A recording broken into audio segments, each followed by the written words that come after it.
Blog Talk Radio.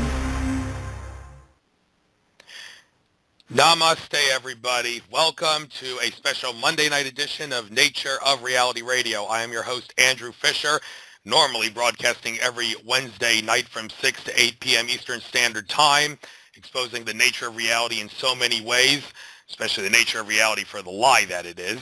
But tonight we will be discussing extraterrestrials and UFOs too, specifically from antiquity. We will have Jason Martell on, who many of you would probably recognize from Ancient Aliens. I've seen every single episode of that show. I sort of have a love-'em, hate-'em relationship with that show, and I'm sure we'll be talking about that with Jason tonight as to why that's the case. He is apparently on the line. I see area code 949. We will get him on shortly. But first, as usual, for the next 5 to 10 minutes, we will cover the news, courtesy of Alex Jones and Company at InfoWars. First article here. Armed Texans to march at South by Southwest. March begins at high noon on Wednesday, March 12th, at a location to be announced in downtown Austin. Well, let me make it clear to you folks. I've said it a zillion times. If we lose the Second Amendment right to bear arms, we lose everything. Extraterrestrial contactee Alex Collier said that his Andromeda contacts told him, tell your fellow Americans if they lose the Second Amendment, they lose everything. So while the ETs may not believe in using violence to escalate violence, they understand that we need guns to protect ourselves from tyrannical government, and this armed Texan march makes it clear that the right to bear arms does give you open carry rights. Next article here. Russia threatens to impose sanctions on U.S. corporations, thus removing wind from the sails of Obama, Kerry, and Congress as they call for sanctions on Russia. Well, Russia and America are not enemies. The politicians in both those countries are controlled by the same forces who want a one world order. And this war between Russia and the U.S. in regards to sanctions, I'm not so exactly sure what the New World Order thinks about this. Some might see it as a blessing. Some might see it as a problem because it can maintain the illusion, but at the same time, the illusion that America and Russia are enemies, but at the same time, it can cause problems for the New World Order. So we need to see how this plays out. CBS journalist resigns after being pressured over anti-Obama reporting. Well, that's the mainstream media for you. They take freedom of speech to a joke. It's you write what you're told, and if you don't write what you're told, you lose your job. There is a video on the UFO TV Studios channel. I don't remember the guy who did the presentation, but there's actually two videos of the same presentation because he was at two conferences talking about why the mainstream media will not report stuff on extraterrestrials and UFOs, and he talked all about how the media follows a you write what you're told policy, and if you don't, you lose your job. In this case, it's about the government. Next article here, Rand Paul is definitely preparing a presidential run. Well, Rand Paul may not be the president that his father Ron was, and let me make it clear, Ron Paul should be our president. Mitt Romney won the Republican primary because Ron Paul was victimized by massive voter fraud, and if Ron Paul had won the primary as he should have, he would have crushed Obama. That's the electronic voting for you. And don't get me started on how Mitt Romney should have won the election, but Obama did because it was voter fraud because they wanted Obama as their puppet of choice. But Rand Paul, there are a few exceptions where he's not a truly people president, as every politician in government should be, because the one purpose of government was to exert by any force necessary to protect the rights and property of every person under the auspices of that government. And Rand Paul, he would certainly make a great president, but you can bet they tried to keep him out of there. Next article, doctors in the UK forced to become state snitches to spot radical patients, radical in quotation marks. I don't know what to make of this. It's one of those see something, say something things. If you see something suspicious, no matter how trivial, rat them out. People, they want to put you in a state of fear. Don't let them do that to you. Connecticut cop, I will kick down doors to confiscate guns. Okay, someone get that cop fired. Cops are supposed to keep the peace, and he's got a gun himself, doesn't he? Pretty hypocritical, if you ask me. What's next here? Blackwater mercenaries reported to Donetsk, I think that's how it's pronounced, Donetsk, Ukraine. Russian counterpart, I'm not going to bother trying to pronounce the Russian name here, appeared in Crimea after coup. Well, I just hope the people of Ukraine realize that they should keep the IMF out of there. They should keep the EU out of the Ukraine, because that's stepping stone to global government, and we don't want that. And next article, report, Russia moves anti-ship missiles to Crimea. Moscow responds to USS Truxtun being sent to Black Sea. I'm just going to make it very clear. I don't want any sort of a war. Let's just try to keep the peace, shall we? Because that's what government is supposed to do. Keep the peace. That's the one job of cops, keep the peace. Well, I think I've covered news enough. So, without further ado, I am going to I think this is Jason. Jason, area code 949, is that you? Can you hear me? Yes, I am calling from this planet at 949 area code. It's great to be speaking to you, and the fact that the show was canceled for a couple of nights was a blessing in disguise, because now we can do a 2-hour show because you're feeling better. So yes, we should sir. we should breathe a sigh of relief on that one. By the way, before we start talking about extraterrestrials, there was a show on Discovery Channel in 2006, I think it was, called Did Aliens Build the Pyramids? They said on that show you ran a dating agency. Do you still run that? That was completely inaccurate information. Oh, why don't you tell us why they lied about you? Well, because it was a skeptic show from the beginning. Unfortunately, everything that they revealed in the show as far as the facts were wrong, including that. I, at the time, was an employee of a dating company. Oh, well, that's television for you. That show was one of the typical justifications for let's put a show on about UFOs and then pretty much come to no conclusion other than to say these people are all idiots. Thankfully, shows, as you mentioned in the opening, shows like Ancient Aliens are sparking a bigger interest by looking at it from at least a plausible scenario and not trying to just throw tomatoes at the idea and do a show around it. Yeah, it's true. I'll get into why I have, like I said, a love and hate relationship with the show Ancient Aliens. But I think it's best we start the show off with a bang. And I'm going to need to speak for about 5 to 7 minutes here to get into everything in regard to this controversial issue. And then I'm going to give you the floor to plead your case. But what's the controversial issue, just so I'm curious? The accuracy of Zecharia Sitchin's work. I'm sure you've heard about this because you believe him, and I believe him too. I do believe he was accurate with a couple of exceptions, which I will get into. I'm going to, hopefully I'll try make this as quickly as possible, but I'm going to give you the floor after this to plead your case. I believe... Oh, take your time. Okay, I believe... But just remember, my name's not Zecharia Sitchin, but feel free to go ahead. Oh, did I call you that by accident? No, but I might support someone else's research and will be happy to hit any points, negative or positive, you bring up. My point being that I might support someone's research, but I have my own line of research, and it's not like following Zecharia Sitchin every note and key. Right. I can understand okay. that. But in regards to why I believe he was accurate, Andrew Bartzis, galactic historian and Akashic Records reader. People say just because someone says it doesn't mean it's true. Well, that's not the case with Andrew Bartzis because he's an Akashic Records reader who reads the Akashic for the purposes of galactic history. And he made a statement in part 2 of a 20-part series that you can find on the Creating 5D YouTube channel. And that statement that he made that revolutionizes the way we look at human history on planet Earth was Zecharia Sitchin's first 3 books are extremely accurate. He did say that the 4th book and onward, Sitchin did screw up his timelines. And he also said that Sitchin was a very spiritual man who had an angel of sorts helping him write his first 3 books. And he did say that Sitchin was inaccurate when the Anunnaki, when he said the Anunnaki came on a mission. They were actually lured to Earth and their planet Nibiru, which has its own consciousness, and that's why they can survive on Nibiru even though it's so far from the sun, because every planet has its own consciousness filtering system. But the point is they were actually lured to Earth by higher dimensional entities, and the gold that they had humans mine after they genetically engineered humans was not to shield the atmosphere of their planet Nibiru, it was so they could bring other entities back to Earth who cherished the gold for some reason. But even though Andrew Bartzis did say this, there are people who are not going to believe what he said, and I'm going to get into why. First of all, Leo Zagami, a former 33rd degree Freemason turned whistleblower, said on his Project Camelot interview that Sitchin was an Illuminati disinformation agent and the Vatican helped him write his work, and even said the Pope instructed him to write his End of Days book. And in David Icke's 1999 documentary, Revelations of a Mother Goddess, Arizona Wilder, a former Illuminati mind-controlled slave of the Illuminati. She said that she saw Sitchin at satanic Illuminati rituals. She actually said he was a shape-shifting reptilian alien who had the job of disinforming about the reptilian aliens and the Illuminati.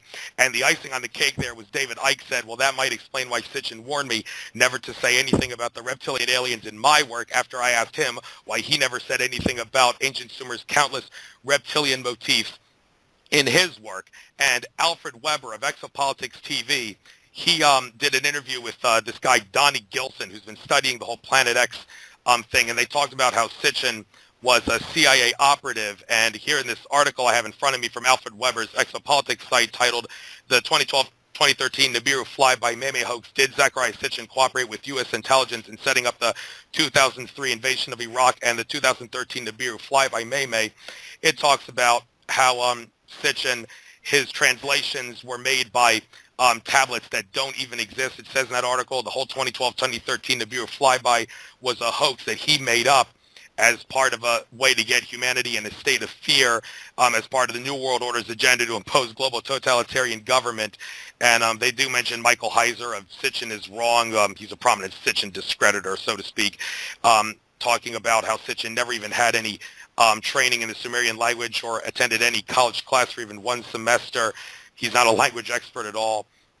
And the U.S. Department of Defense says he relied on Mr. Sitchin's advice in planning and carrying out the invasion of Iraq, and Sitchin reportedly visited the Pentagon for consultations. Well, I was able to meet Andrew Bartzis at the Return to Atlantis conference in Sarasota, Florida a few months ago, and I brought some of this stuff to his attention, and I asked him, could you please explain to me how Sitchin could have been accurate if he was literally a reptilian disinformer? And Andrew Bartzis explained to me that what all these people who say that Sitchin was wrong, their information was implanted into this reality by extraterrestrial entities known as timeline watchers who, in order to further a malevolent or a benevolent agenda, will implant things in this reality, in this timeline, in the media, TV, and books and other sources, and they did not want people to know Sitchin was right, so they implanted all this false stuff into this reality, into this timeline. How exactly they do that would probably take a whole show to discuss, but that's Andrew Bartzis' explanation to say that Sitchin was accurate after all. Well, Jason, now that I've explained all this, you've got the floor. Why do you believe Sitchin was right for the most part? The only name that I heard in that eloquent speech was the name Zachariah Sitchin that I recognized. I'm going to speak at a little bit of a different pace, and I'm going to use sources that people can Google and I guess probably look up. But let me start by playing a clip of Zachariah explaining his view on the 12th planet and how it relates to the year 2012 or 2003 or any of these predicted dates.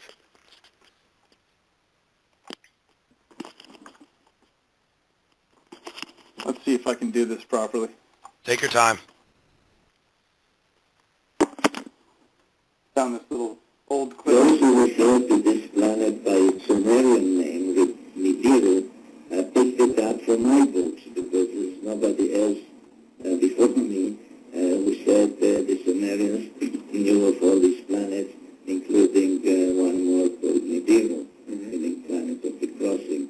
And all the speculation when is this 3600 period bringing it to our vicinity. And now I understand that there's some speculation not coming from me. I must stress it again. And again, I'm not involved in that the crucial year will be 2003, when Nibiru will be back and will cause this and will cause that. And all I can say, Nibiru will not be back in 2003.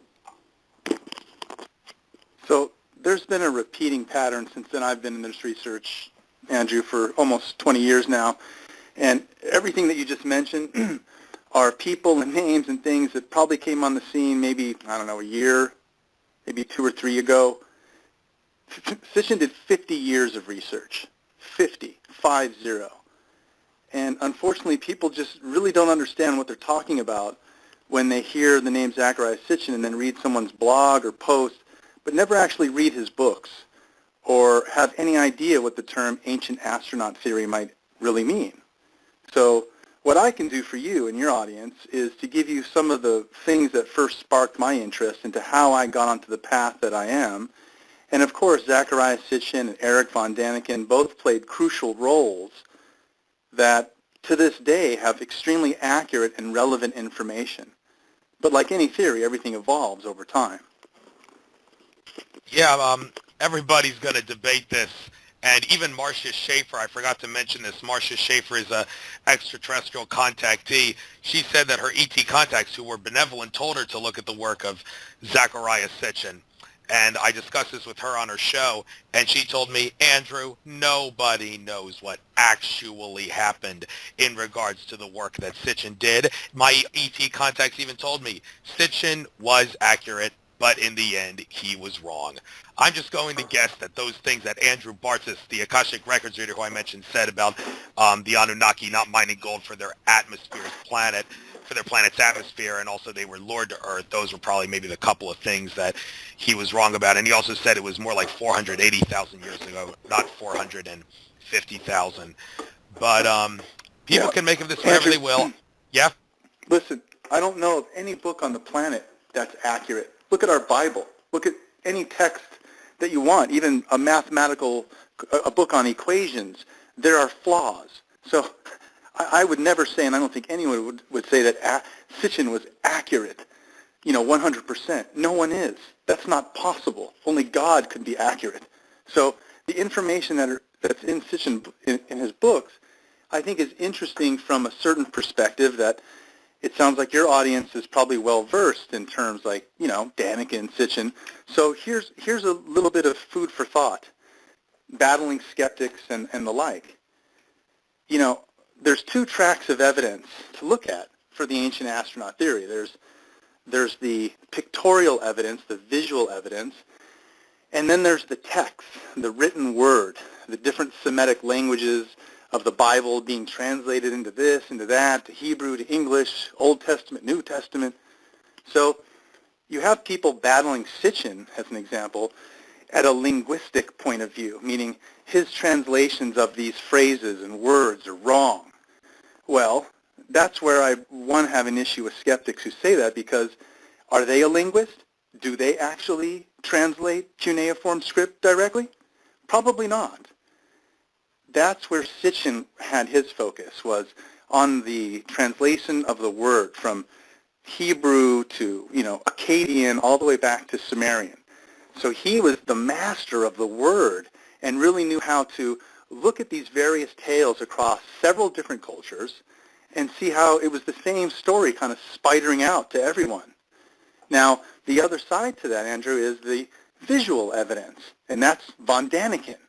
Daniken saw ancient astronaut theory all over the planet. And, of course, we can discuss those visuals because I'm more a visual guy myself. However, I always understood and respected the word, the linguistic understandings of Sitchin, and combined it with the visuals of von Daniken.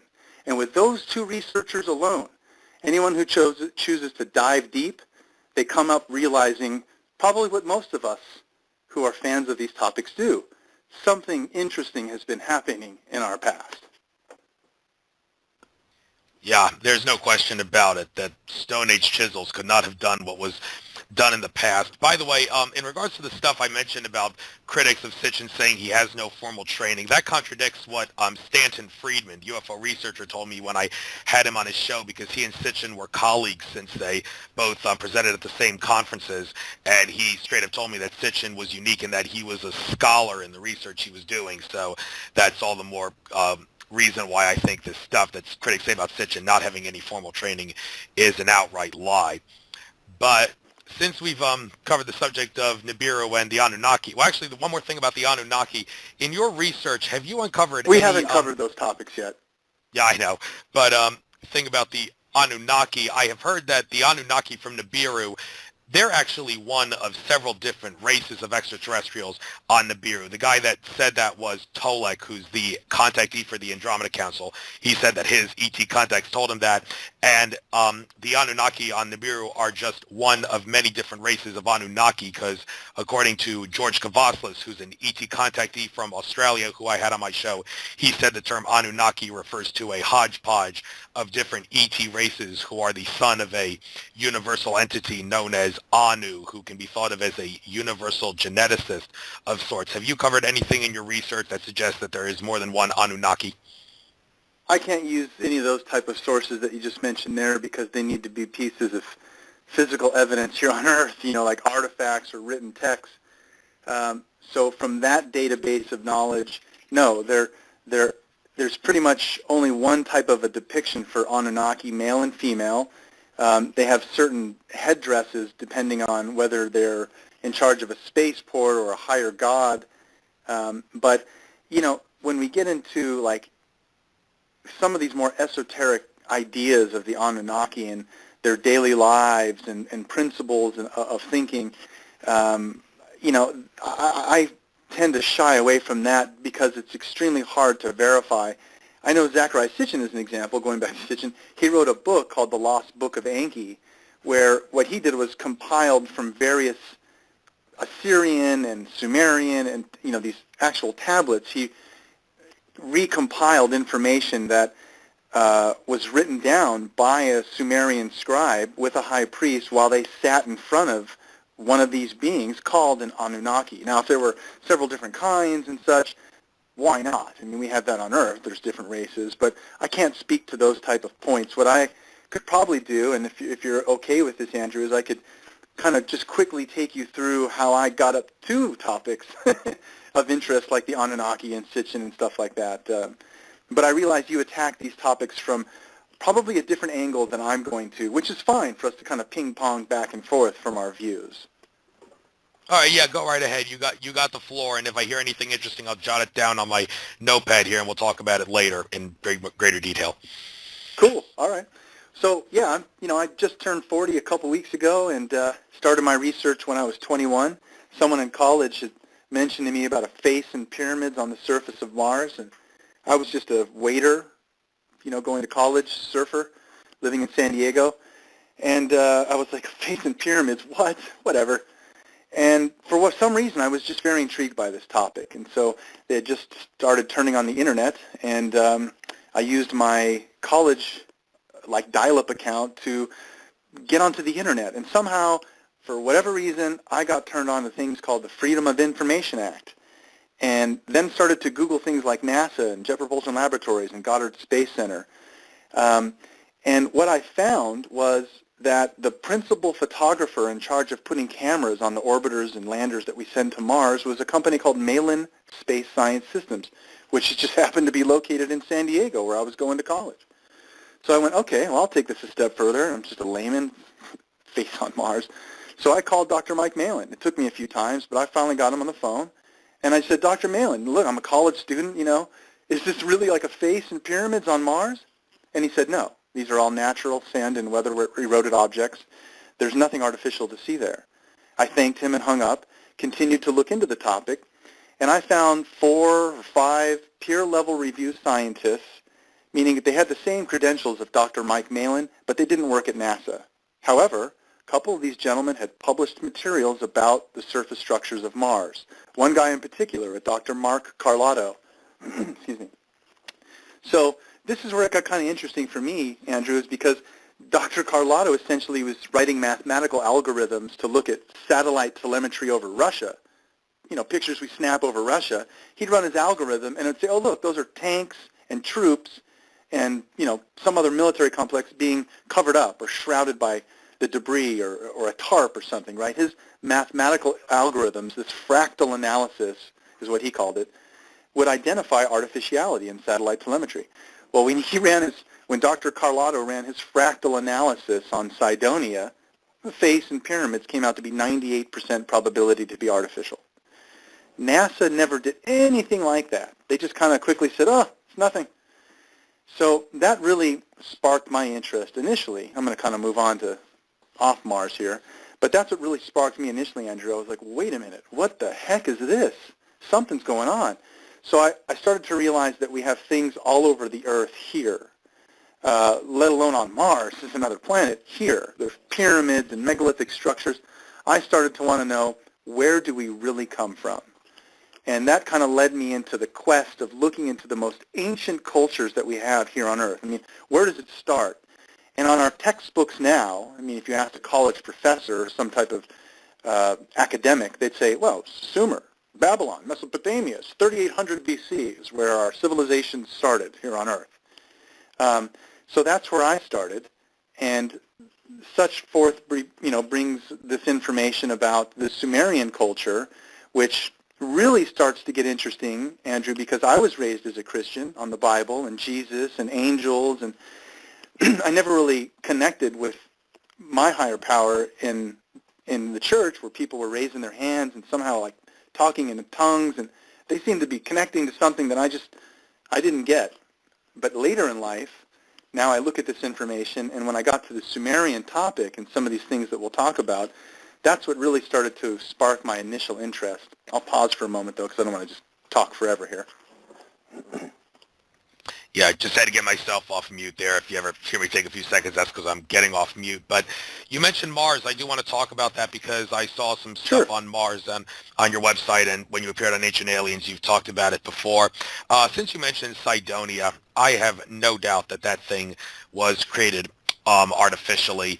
Richard C. Hoagland, give him a lot of credit for exposing that information about how the mathematical position of Cydonia makes it so in-your-face obvious that it was created artificially. And one thing, though, about Richard Hoagland, since I mentioned him, that's why I have a love-him-hate-him relationship with him, is because he has tried to demonize and discredit anybody who talks about a secret space program on Mars involving extraterrestrials. And before we talk about that, I want to bring up, there was an episode made on TV, on the True TV channel, of a show that was created by Bill Ryan and Kerry Cassidy, who are the people behind the Project Camelot program. This show this show was about Mars. It was supposed to be a pilot in a series, but the show got canceled after this one episode. I wonder why. They were probably going to expose a lot of stuff that people didn't want the general public to know about. But the point is, this episode about Mars, they exposed very secretive occult stuff about it. First of all, they talked about how the sky on Mars is actually a baby blue color. They talked about how the surface on Mars is not the red color that we're told. It more closely resembles the desert of Arizona.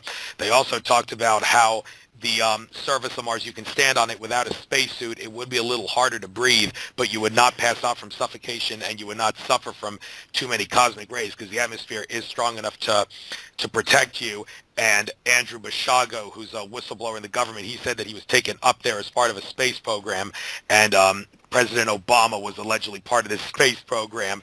And this episode of Project Camelot didn't air until after Obama was elected president, even though it was supposed to air beforehand. Kind of makes you wonder if they were trying to keep that from the public.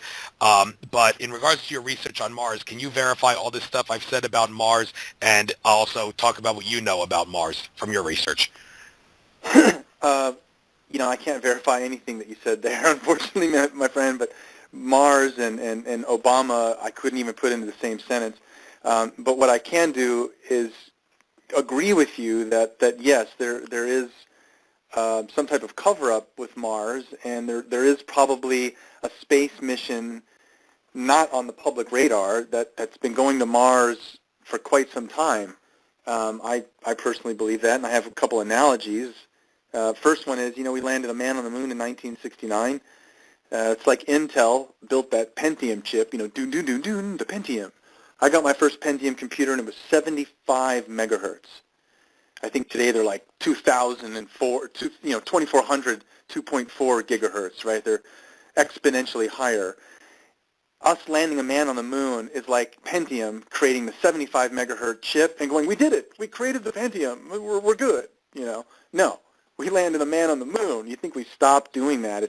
It's not logical that we would keep doing that. So, in my opinion, that we've probably been going space under the classification of the Department of Defense or whatever for quite a bit of time. And it's an interesting thing, too, to look at the instrumentation that we have currently deployed on our packages that are on Mars. There's a political backup, Andrew, meaning some guy's been working at NASA for 16 years as an engineer building an arm that's going to deploy onto the Pathfinder or, the Curiosity. And the instrumentation of this arm is going to have probably a high-resolution camera, a little thing to dig into a rock and scoop out a sample.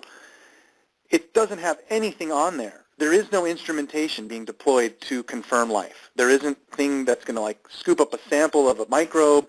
There is no detection tool to say, we've confirmed life. We have only the tools to detect life. So we have a political backup of the tools we're deploying to actually confirm if life exists. Now, the caveat to that is if anyone's paying attention, if anyone logs into Malin Space Science Systems, they still control 90% of the imagery from the surface and the orbiters going around, JPL and Malin. These are all publicly accessible images for the most part, and the ones that they're releasing, just the public images alone, you see what appear to be lakes and bushes, flowing water on the surface of Mars, specifically in an area called the Gusev crater. We're very interested in this area. It's an old ancient ocean. Europe has a color satellite. It's called the ESA. All the images that we snap from NASA and the Mars Global Surveyor and a couple others that we have going around Mars Global Surveyor is actually, I don't even know if that's still in commission, forgive me. There's been a few that we've sent. Most of NASA's imagery that they release publicly is black and white. ESA, the European Space Agency, releases color data. And so if you look at the Gusev crater from the ESA photographs, it looks like a big forest. I mean, this sounds ridiculous, but if anyone actually chooses to look at this, yes, to go back to your original comments, Andrew, the surface of Mars does not look like a barren red planet. We use a camera lens that takes a bigger spectrum of light, more into the red. It captures more spectrum of light than the human eye can see. If you process any of the images for the human eye, it's a nice blue sky on Mars. You combine that with what we're seeing that looks like vegetation and flowing water, everything they're going to continue to tell us is going to be in this direction. I can almost like do a lottery of, hey, when's life going to be predicted on Mars? If you pay attention, they're going to continue to tell you that all the signs for life are there. They just don't have any tools yet in place to confirm it. Yes, thanks for giving us your take on that. We've been sending people to Mars a lot longer than, well, we say we never landed a man on Mars, but I have no doubt that that's a lie. But speaking of landing on planets, the moon landing, you mentioned it. Now, my understanding of the moon landing, I'm sure people are going to doubt what I'm going to say, but my understanding of the moon landings is, yes, we did go to the moon. Yes, we did have extraterrestrials help us go to the moon, but the videos that we saw were faked videos, and they had to fake the videos because if they showed the real footage of them being on the moon, well, there goes the extraterrestrial cover-up. Two things I want to point out here. In his Project Camelot interview, John Lear, UFO whistleblower, he held up a picture that showed that the sky on the moon is actually a saffron yellow color, and he also said that some remote viewers did try to remote view Apollo 11, the Sea of Tranquility, at the time that it landed there, and they found nothing. So what's your take on the idea, yeah, we did go to the moon, but we faked the video footage to conceal the extraterrestrial cover-up? Well, 2 points there. Big fan of John Lear. I'd like to go meet him one day. I am in light communication with him, but, he's in Vegas and I'm in California. And I've paid attention to Lear for a long time, and, he came out very remarkable topics. One was Bob Lazar, which I'm going to pass on that topic for now, but his big story. And then the second was, all this weird esoteric knowledge of what we're doing in space, that there's an actual machine on the moon that processes human souls, stuff like that. I'm like, whoa, that's hard to process those type of topics, but that's on record from John Lear. Yes, I definitely respect his opinion. And as far as what we're doing, in space in general, I think that the moon is definitely, if anyone pays attention to the astronauts we've sent to the moon, the initial astronauts were up there in their little, tricycle or this little, four-wheeled buggy, And there are quotes from them saying, why do you send us here in tricycles when the military is here in Ferraris? They clearly saw something going on the moon and were told, from what I understand, you don't belong here. And the whole dark side of the moon is possibly some type of concealed base. I don't know if the images were faked or not, Andrew. I think there's enough science in those photos from an image analysis point of view to see a lot of weird shadows and things that bring up those type of questions. But then some of the images do appear to have either lights that are UFOs or possibly, like you said, if it's a fake, then it's a studio light above them. I can't answer that. I do honestly think, though, that we have gone to the moon. To what extent we're using it now, I just don't know. Well, other things that many people say they won't know about the moon or don't want to know about the moon. I've discovered people don't want to know about this. I've tried to talk about it before, but hopefully you'll be willing to discuss it. Many people don't want to talk about it because the idea of it is too frightening, and it's one of those can't handle the truth kind of things. But I'm going to tell you a little backstory, and then we'll get into this. Alex Collier, ET contactee, he said that after Richard Hoagland gave his Cydonia presentation, he got up to Richard Hoagland in his face and said, "Richard, why won't you tell the world that the moon is artificial?" And Richard Hoagland said, "I'm not ready to." Well, that's what Alex said his response was. I am 100% convinced the moon is artificial, but we're not here to talk about why I believe that. Do you believe that? And if so, what's the science behind it? What's your take on the moon being artificial? I don't know if it's artificial or not, but if we look at an analysis of other moonlets, for instance, Mars, Phobos and Deimos, the satellites that Russia sent over to Mars as well, to do their analysis, Phobos 1 and Phobos 2, they had this interaction with the main Mars moonlet, Phobos, and you can Google it too. There's the last satellite frame that the Phobos satellite from Russia picks up before going offline is the satellite, the Russian satellite Phobos, comes up to the main moon of Mars and starts to ping it with radar, and the last frame that it captures on camera is this beam of light. I mean, it literally looks like a laser beam, and it's not coming from our satellite. It's coming from the moonlet of Mars, and it disabled the Russian satellite. They even have surface imagery of using infrared of what appears to be a long, elongated shape. I mean, it looks like the shadow of a UFO. Think of it that way. It's the shadow of a humongous UFO, but they only see it because they're looking in infrared. It's not on the surface. So we definitely caught some interesting things with Russian satellite telemetry looking at Mars, and there's an interesting video that I can't buy a copy of. I'd love to find a copy. I'd pay money to have this thing. And you can Google it and still find information. I have a web page on my site, but none of the videos work anymore. It's called Alternative 3. And Alternative 3 was a video produced out of Britain about 20 years ago, which is very well done, and it goes to the extreme of even showing a Russian color landing on Mars. The whole video is done under a tone of we're interviewing people. It's kind of like Camelot, but like a reality TV series around Camelot interviews. It's really cool. Alternative 3. Now, you can't find it anywhere, but it postulated that, the Mars was being landed on by the Russians in 1963. And in the video, they're like, look, there's life. You see something like moving outside the window of the lander.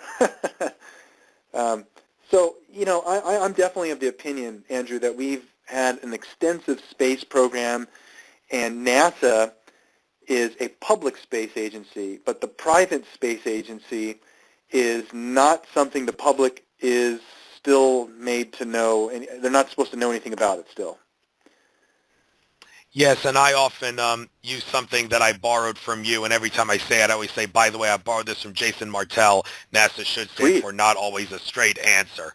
You said that on that Did Aliens Build the Pyramids thing, and I've said that before when I talk about NASA, and I always make sure to give you credit on that one because that's the right thing to do. But well, here, I got another one for you, but it's a little bit faster. Is The it resistance- SETI should stand for a silly effort to investigate? That's good. That's No, for mine- Stan Friedman. That's yeah. Well, wow. That's okay. But yeah, because Well, all they mine- do is measure. Okay, you go ahead. Go ahead. What do we want Yeah, to say? no, mine's a little longer. The resistance to a new idea will always be increased by the square root of its importance. Meaning the square root, you get down to the essentials, the square root Yes. of its importance. Yeah, so Yes, kind of I a heavy have- one there, but Yeah. okay. But moving so, on. Oh, yeah, go ahead. moving on. Well, I think we were talking lastly about Mars, so I'd probably like to just kind of continue here in where I left off in saying that as I shift my focus from Mars, I started to realize that there were structures here all over the Earth. And that's what kind of sparked my initial interest into the Sumerian culture. And looking into this information from an academic level, I then quickly, found Zecharia Sitchin as an alternative view that brought forth, a much more detailed view of some of these texts. So I then started to, look into this further on my own outside of Zecharia Sitchin, and I ended up hiring a professional antiquities photographer and had him go to the British Museum, the Louvre, a couple other locations. And you can't film a lot of these private collections unless you're, like a professional of some sort that handles antiquities. And this gentleman I happened to come in contact with allowed me to hire him and get access to these. And so I actually have the largest Sumerian archive of images online to this day. If you type in Sumerian artifacts, you get my collection. So I took a very personal interest in looking at the imagery of these artifacts because two things. Just like Egyptian hieroglyphics, a lot of the Sumerian visuals are like acronyms. When we look at a specific hieroglyph in Egyptian writing, that hieroglyph actually stands for an acronym like CIA, Central Intelligence Agency, or FYI, for your information. We can't look at we can't look at a symbol as one syllable. Most of the symbols in these pictograms and hieroglyphic information, each symbol represents several words.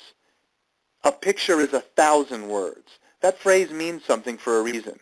These pictograms and hieroglyphics that we have are a key important part of deciphering the ancient astronaut theory. I do not translate any language. I'm ashamed to say that I'm learning Spanish. The only language I know is English. However, when it comes to the pictograms and visual information, I can show you how the same symbol is being used by a remote tribe in Africa, the Dogon tribe, using the same symbolic hieroglyphs as Egypt in the same time frame. So it's a very interesting tool to understand, if you choose to, the linguistic side and fight the scholarly translation of the word, which most people don't have a clue of what they're saying that are skeptics in that side. Or you can take the easier approach of just the visual analysis of symbols and hieroglyphics. The Sumerian information presents a very well-documented symbology of representing pieces of information, things like Nibiru, planet Earth, the Anunnaki. And the thing that's interesting about the Sumerian information is the fact that they really left us two forms of data. They left us written texts, where what they did was they wrote most of their texts in clay tablets, kind of like a semi-wet clay. They'd use something that looked like an oversized screwdriver and would turn it and twist it. And this was a scribe. Not everybody could read and write Sumerian. You were a scribe if you had the skill in that time, 6,000 years ago, to write cuneiform script, the language of the Sumerians. So they wrote on these clay tablets and then would stick a clay tablet into a kiln, a primitive stove, and would turn it into stone, keying that phrase, writing in stone. And so as an early Christian, for me, I became aware, just from an academic level, that we have artifacts and written texts that are telling the exact biblical tale written in the King James Version of the Bible, but it's recorded in stone, 4,000 years before the Bible, unchanged. This really started to blow my hair back. So I went deeper and found, like Zechariah Sitchin, and as I mentioned, started to look at things from a well-encompassed view, not just the Christian view. And it was a difficult path to take, but doing so allowed me to realize that the depth of information that I'm personally uncovering and for myself discovering did nothing but verify and further uphold the biblical veracity, meaning these aren't just tales. Maybe these people that are in church don't really realize the veracity of what happened. It's not a myth. These things actually happened. So it gets really interesting in the fact that the Sumerians have this written language. They also had a form of pictograms. They had these things called cylinder seals where they would reverse carve images onto a circular stone. They still don't know how they did that today, reverse carve these perfect images, so that when you'd roll it over wet clay, it would leave the positive imprint. And so they would disseminate pictograms with written word throughout their daily lives of, exchange for, I'm going to buy your goat for a barrel of oats or something, right? So they recorded all their daily transactions. They were the first ones to have mathematics and agriculture and kingship and schools and courts and laws and judges. Literally, even to this day, we attribute over 100 of the firsts for a civilization needed comes right out of the Stone Age, pops up in Sumer.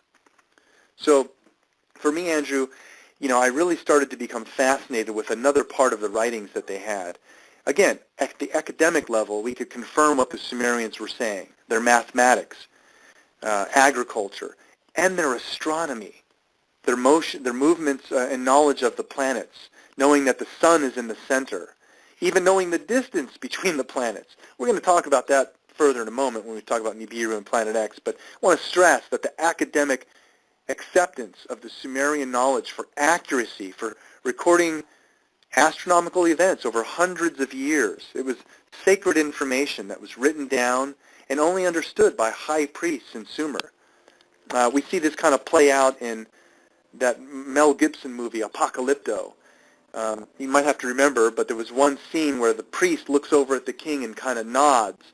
The solar eclipse is about to happen. Do your thing, The high priests in ancient times recorded and knew about astronomical data.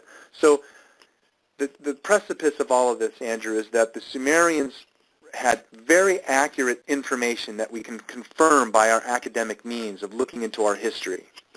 But there is a line drawn in the dirt. They also speak of a time and are very clear. If you were to ask a Sumerian, how do you know all of this? They say, well, everything we know we were taught by the Anunnaki, and that term means those who from heaven come to earth. I'll pause there for a minute and let you ask a couple questions. Yes, you said you want to get back to Nibiru. If you can offer more of that, fine. But before you do that, you did mention in passing Bob Lazar. I absolutely have to cover this because in my interview with Stanton Friedman, he actually told me Bob is a very bright man, but he isn't telling the truth. Among other things, he said that Bob Lazar could not have attended some of the places he was attending, and that's interesting because on an episode of UFO Hunters on the History Channel, they talked about how they tried to wipe out records of Bob Lazar attending a place that he was actually at. Seems like a contradiction there. And Stanton Friedman also said that the half-life of the element 115 that Bob Lazar said is turned into element 116 and then decays to element 115 to bend and warp space-time to let them travel from Earth to Zeta Reticuli. Stanton Friedman said that the half-life of that 115, it's too small. It couldn't last. So, I mean, maybe he's ignoring the fact that maybe the aliens have some technology to keep the element 115 together. But do you believe Bob Lazar is a fraud like Stanton Friedman does? I think Stanton Friedman has a conflict of interests around Bob Lazar because it's above his head. But in saying that, I do not communicate or know Stanton Friedman. I only know him from back in the day. If I dropped a couple names, he'd be like, oh. But I have mad respect for Stanton Friedman because he is an actual nuclear physicist, very rare breed that acknowledges the UFO cover-up. So I definitely think what Stanton Friedman has to say is worthy of merit and consideration, even if I disagree with him. But having said that, I disagree with him because from my side and take, I know people involved with the case with Bob Lazar and John Lear and the events that unfolded in the desert when they chose to start taking people. Bob Lazar rolls up to John Lear's house as a friend, just kind of walks in, and John Lear's typing away, and Bob's sitting there, and he's like, I saw a disc today. And John's like, what? What? I mean, and so this amazing series of events unfolds where Bob Lazar chooses to become public. And, that all happened. And George Knapp with the news in Vegas, and anyone who chooses to look into that topic, Area 51 is now, because of that, in a long spiraling of events that even chemical spills and lawyers and things that happened that brought Area 51 on the map, there is a different shifting dynamic happening with that whole topic of, there's a new History Channel show called Hangar 1, and episode 2 covers Phil Schneider, to the depth in the story with Dulcie and Phil Schneider that I was like, wow, the climate is changing. That was just on the air, on the same network that I'm on. Wow. So, yes, topics like Bob Lazar, I think, are definitely legitimate, and there's a shifting climate as far as that goes, but there are definitely things, Andrew, that I will say on the air and not, and I'd only whisper to you in a conversation because, yeah, there is, for whatever reason, intelligence and things that have to do with our national security as far as technology. Anything super, super advanced could be used for good or bad. So that's just the world that we live in, unfortunately. If anyone chooses to go too deep into looking for super advanced technology, well, you're not going to probably run into the U.S. government. When you go to sites like Area 51, anything that has to do with very high-level advanced technology, you're not going to hit up, it's not going to be the military there. It's going to be a private security organization that just has authorization to kill you, like Whack and Hut Security at Area 51 or various other places. So, yeah, those are very interesting topics when people choose to come out of the woodwork and talk publicly. If I was ever given access like that, I would not talk. I mean, but some people choose to do so. Yes, and moving on, you want to talk about Nibiru. Before you do, I just want to throw out a couple things about Nibiru for the people that really want to dig deep into the research. It's been said by consciousness and metaphysics experts and researchers that whenever Nibiru appears near Earth, it directly correlates with a high amount of fear on planet Earth, and consequently the Anunnaki are actually a malevolent race, and that's why they treated us like a slave species.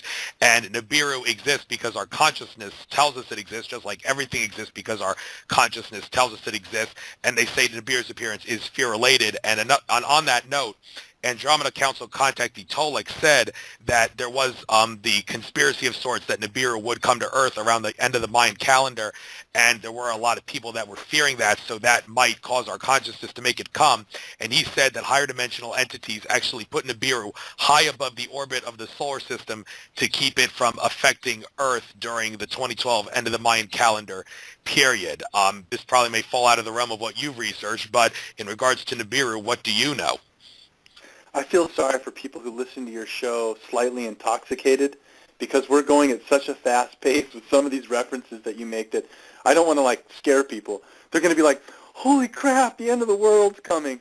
No. But I like it, Andrew. This is good. You have such a energetic style of bringing various references that are more mainstream, like cutting-edge UFO stuff. I can't quote contactees or people who are channeling aliens or any of that because I just, I don't know if they're telling the truth or not. But I think it's all interesting, and it's good for people to hear this information, to become open-minded. But I would stress not to let your brain fall out, and I say that in a lovingly way because, when I first started looking into these topics, everyone around me, even my closest family, were like, dude, you need to stay grounded.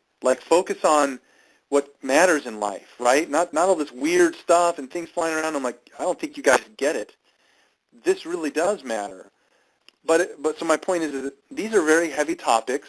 one can choose to quickly go into the deep end looking into these things. But I think it's healthy to take it with a grain of salt.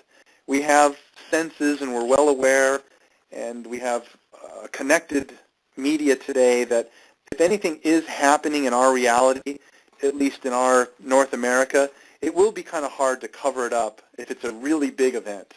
But having said that, let's go back to the topic of Nibiru. So when I started to, again, look into the Sumerian information and realized that from an academic level, all of their writings and texts are proven with quite a deal of veracity. The other side is they have all of this information that, again, translated through Zechariah Sitchin and a few other scholars who might not agree with the ancient astronaut theory, but point out the idea that they had high levels of knowledge in astronomy, and some of the things that they spoke about make it questionable to understand how they would know this, like the distance between the planets, the literal colors of Uranus and Pluto, giving them names like Mosh Sea, a bluish green. We didn't know what the outer planets looked like until the late 70s and 80s when we sent the Voyager and Galileo probe out there and took the first color photographs of Pluto and Neptune. And what do you know? They matched the Sumerian descriptions. Now, as amazing as that sounds, I'm going to quite quickly divert for a second just to further prove this point. Other cultures have this type of sacred knowledge. If we go back to Hindu and Vedic texts of the Mahabharata, which we'll come back to later in the discussion, I just want to bring it up now. Again, very accurate knowledge of motions of the solar system, well beyond their means of scientific capability at the time, but somehow being able to tap into spiritual knowledge. These master yogis that recorded things thousands of years ago, we can now look at now and with our science and go, holy crap, they were right. So it's not just the Sumerians. There are many cultures that have knowledge of high technology and movements of the heavens that as our sciences continue to grow, we just further confirm this ancient knowledge. So yes, the Sumerians get very specific in that everything that they know, they say they were taught by the Anunnaki. Now the Bible says there was a time when there were giants upon the earth. The Sumerians are talking about that time. And they lived amongst these beings, the Anunnaki. And for whatever reason, the Anunnaki left the Sumerian culture, but in the time that they were there, they recorded information and had a high priest and a scribe write it down. And so we have thousands of these tablets that are literal, like, information from the gods directly written down. And some of these, again, are to, watch certain areas of the sky and things like that, where the priests were making astronomical observations and recorded it over hundreds, in some cases thousands of years. So they get very specific in saying that the gods...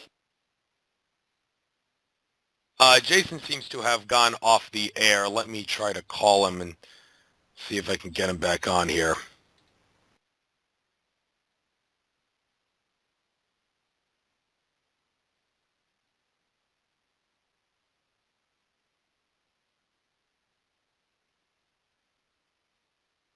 Jason, I don't know if Jason can hear me. He apparently doesn't know he he just got knocked off.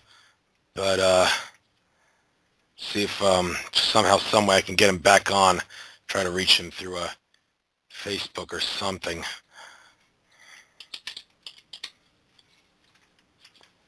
Jason, I don't know if you can hear me, but you have to call in again. You got kicked off the air for some reason. So please call back into the show. I can't hear you. Neither can anybody. Your call has dropped for some reason. Folks, I'm going to go on mute for a moment just to see if I can get Jason back on. Hopefully he will call back in. Hello, area code 313. Can you hear me? Hello? Hey, yes. Yeah. Clearly. This isn't Jason, is it? Oh, no, this is Dwight. Oh, sorry. I don't know if Jason knows that he has been kicked off. You were calling for a question for Jason, right? Oh, no, I was just listening in, but we're not live, are we? Well, the problem is he got kicked off the air somehow, and I'm trying to tell him right now that he's got to call back in. I'm going to try to send him a message here, telling him on Facebook here he's got to come back on. Just bear with me here, folks.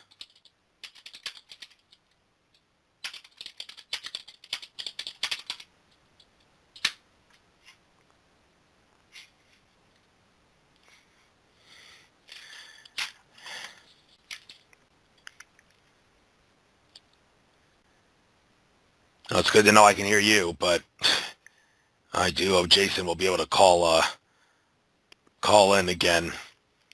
Caller area code 313. I'm going to have to put you on mute for a moment, just to see if I can work this out. I don't know why Jason isn't calling back in, but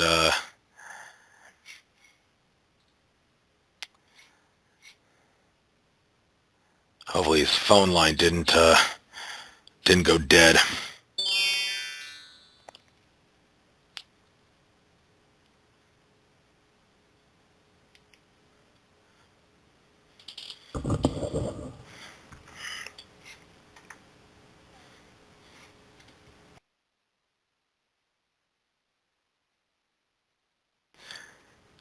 Jason Martell, you have been kicked off the air. Could you please call back into the show? The call-in number 646-478-4747. You got kicked off a couple minutes ago. I need you to call back in, please. Please call in at 646-478-4747. I cannot hear you. Your call has dropped.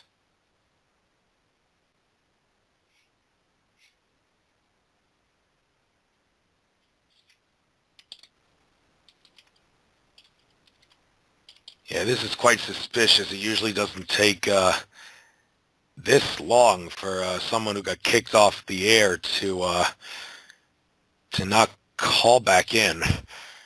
This is kind of abnormal. Just tried calling the number that he was calling in on. Just directs me to some other number that doesn't seem to be working. So,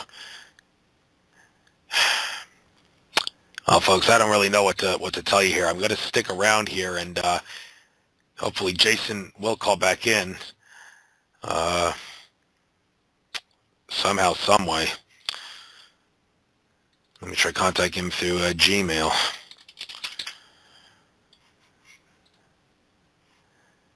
Jason Martell, if you are there, please call into the show. You are not on the air. You got kicked off unexpectedly, and I'm still here and I can hear you.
Jason, please call back in.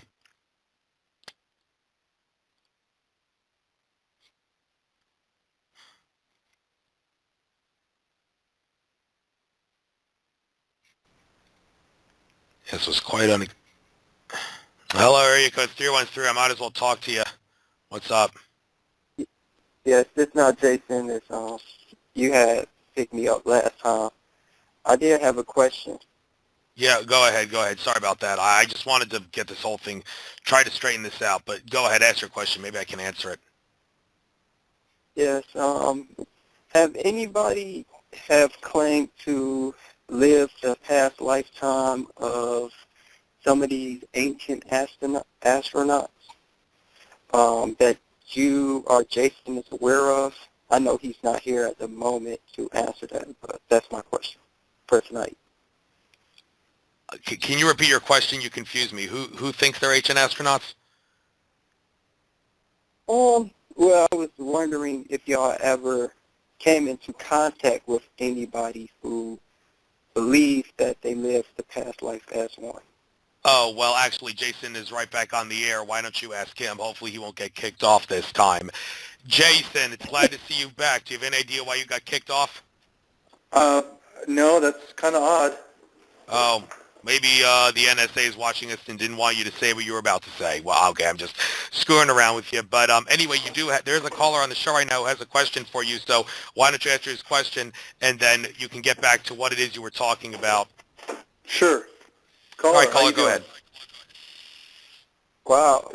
Whatever you were talking about, that would be, I would like to really know what that was about.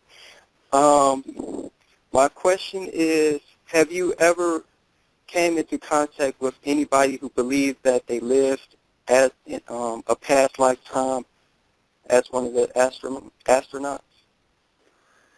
In the sense of astronauts, meaning like someone not from here, or can you be more specific? Yes, the ancient astronaut. Right. Who you well, research? You know, that's the thing. For me, I can't use that as a resource to cite in my research. I have to have physical evidence. It needs to be an artifact, a text, a person that says it's buried there. Go look. Anyone who's channeling information or says they lived a past life, while I respect a lot of people, great people in this field, I'm not going to drop names, who claim to have had a past life, I, as a resource, can't use any of the data that they would say they know from a past life as evidence, just because we have no way to put that into a way to quantify and prove it. I hope that makes sense. I can't wait till that happens where we can have the proof. And It will come. It will come, and let me give you a quick answer on that, which is a funny analogy. Is, let's say in the middle of Beverly Hills, all of a sudden a bright light opens up over Wilshire Boulevard, and all of a sudden there's this man with dark brown hair and a beard in robes, and he's on a cloud, and he's glowing, and he slowly is descending, into the middle of Beverly Hills, and it's Jesus. People are like, it's Jesus. Now, people would freak out. People would start freaking out, and the first thing that would happen is that our society would say, well, let's analyze the atmosphere around Jesus. What is it that's allowing him to descend like that without gravity? What type of cloth is he wearing? Let's get a sample. We would want to take a scientific view to describe what we're seeing to try and verify it, right? We wouldn't just go, it's Jesus. We would be like, wow, it looks like Jesus. This is unbelievable. Let's take samples and verify, right? So that's the approach that we take today, is our sciences have to be able to prove things. The bummer there, our sciences are not complete. We are still figuring things out. So it is definitely a process of discovery, and we can talk about that more in the next hour here. Okay, yes. It will be more than science, I believe. We'll learn the science of having people being able to learn these things themselves. That way, once the technology can detect spiritual energy, which the Russians kind of did, and then with that, it will be like a tool, like a classroom tool for people to like detect it with their own, kind of like their spiritual and material eye. You're more right than you know. That way. Look, one of the things that just happened in 2012, actually coinciding with the Mayan calendar, instead of looking at it as a negative, it's the end of the world, maybe it's a change, a huge change. And in 2012, there's something called the Hadron Collider. It's a huge particle accelerator that smashes things together and looks at things at a subatomic level. The Hadron Collider is theoretically now is believing that there's something called the Higgs boson or the Higgs singlet. And these are theoretical particles that are going to make light speed travel or the ability for us to speak, let's say, to beings in another universe. I mean, these are scientific facts now coming into fruition now. So, yeah, it's very exciting. Who only knows what our sciences are going to allow us to do within the next 5, 10, or might I even say 25 years. The end of the material world, I believe. The end of the material world. I can't. Well, the material world is not bad, but the way we live inside the material world, that's kind of like, it's horrible. But yeah, definitely sooner than we think, I believe. Well, thank you for your call. I do appreciate it. Yeah, thanks a lot. And I don't believe... Go ahead. Yeah, go ahead. Finish your statement. I don't believe it's any magical coincidence, but I like to say I learned that I was there before Egypt. I was the one who prompted the Egyptians to stop roaming the desert as nomads and start building a civilization. Just one of them who was in that position, and possibly the founders. So I can't wait till it's proven, because until then it's just talk, right? I hear you, man. Well, hey, that's definitely an interesting viewpoint, and only time will tell. Thank you again. Thanks a lot, Area Code 313. Take care now. All right. Later. Well, Jason, I'm not exactly sure where we're at. We were on Nibiru, but I don't remember off the top of my head what part of the planet Nibiru you were talking about. Do you know the exact thing you were talking about when you got kicked off? I've got it. Sure. Yeah, what was it? Well, basically I was just kind of giving the ancient view that the Sumerians were very specific in recording these beings, the Anunnaki, and that they came from another planet within our recorded solar system they called Nibiru. So where it gets kind of interesting is going into more of the modern data, and this is where the topic falls beyond the scope of Zecharia Sitchin into a more evolved hypothesis that I support now. The modern search for a Planet X started again in the late 80s and 90s, and there's a great video called Are We Alone with Sitchin in the final precipice of crossover from his ancient knowledge of this and starting to compare it with modern resources. Zecharia Sitchin in the late 80s went on camera at the Naval Observatory and met with the lead astronomer for the naval astronomy community there.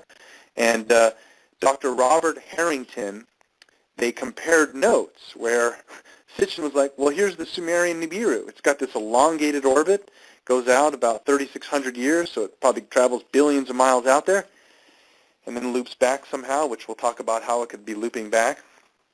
But Dr. Harrington says, well, that's amazing, Sitchin, because here I have this model where I've postulated, again, as the lead naval astronomer, I've postulated a 10th planet where all of the solar system anomalies that we see today, why Uranus is tilted on its side, why Pluto and Neptune are possibly dislodged moons of Saturn, all of the orbital anomalies that are showing something pulling on the planets, and the probes that we send into space are being pulled in one direction.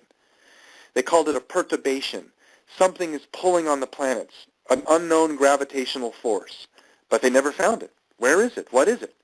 So that model changed from the late 80s and 90s from looking at the perturbations into using infrared space-deployed scopes that are now looking for what we call exoplanets or extrasolar bodies. Started again with the idea that there's a 10th planet. There's something out there affecting the orbit of the planets, period. We don't know what it is. So now we've got all these telescopes out there that have been looking for a Planet X. I've got images on my site from Harvard Astronomical Abstracts that show plates of the solar system where they've been looking in the southern part of the sky for quite a bit of time. Now again, Andrew, people hear all of this. Everything that I'm going to tell you tonight is factual data. It's either written down from an academic source or written down in a Sumerian tablet. You can choose to believe it or not, but I can't use anything that's hypothetical or channeled. I think the amazing information is, again, just in the facts alone. So there is information that this planet X, the idea of a planet beyond Pluto, 9th planet, the 10th one would be a Roman numeral X, so planet X, that it does exist. So we started to deploy all these space telescopes, and what happened was, when we flip on all these telescopes, we're like, oh my God, there's hundreds of planets floating out here. What are we going to do? And so they started naming all of these things recently. They demote Pluto, which I don't agree with, and now there's Sedna, Quoar, Xena. These are all balls of ice, in my opinion. They're 800 to 1,000 kilometer radius. They're nothing like the planet described by the Sumerians, which is 4 to 8 times the size of Earth. It's a big planet. We're not going to miss it. But somehow, we've been looking for it for the last 15 years. And if anyone looks at my presentations or looks at the data, the media has been well aware of picking up things from various astronomy communities, amateur and professional, around the world, making observations for motions of the solar system. And here's the hard part. All of these planets that they film floating around out there, these brown dwarfs or failed stars, planets that are just balls of ice, you have to then calculate its orbit. So it's very possible we've already filmed Nibiru, but to actually identify it and then calculate its orbit is the hard part.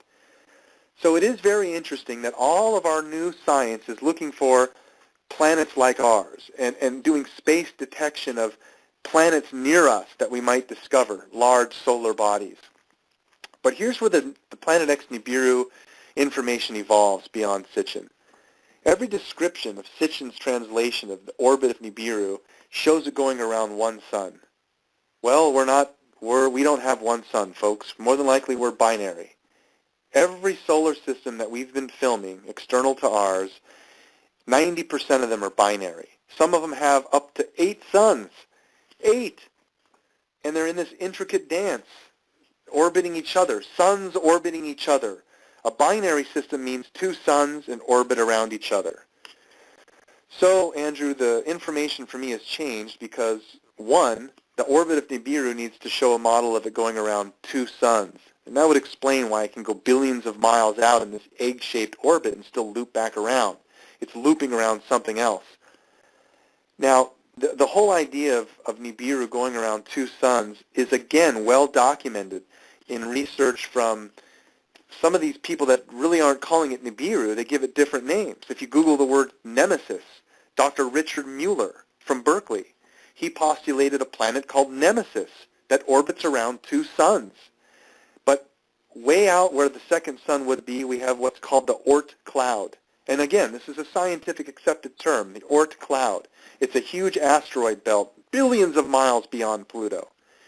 Something possibly orbits through the Oort cloud and dislodges debris and comets and things from there and brings it periodically to the inner part of our solar system.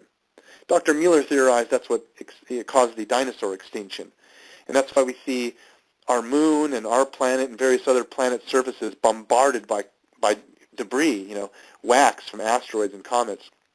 Something very large passing through the inner part of our solar system like another planet, it's going to have gravitational effects on debris and bring it along with it, and that whacks us. So there is theories out there about another planet orbiting 2 suns. Well, here's where it gets really interesting and goes well beyond Sitchin and Nibiru and conspiracies. Gets kind of deep, actually. There are over 30 cultures on Earth that are aware of 2 suns. There's a book called Hamlet's Mill. Anyone can Google it, Hamlet's Mill. Over 30 cultures were somehow aware of this dual orbit.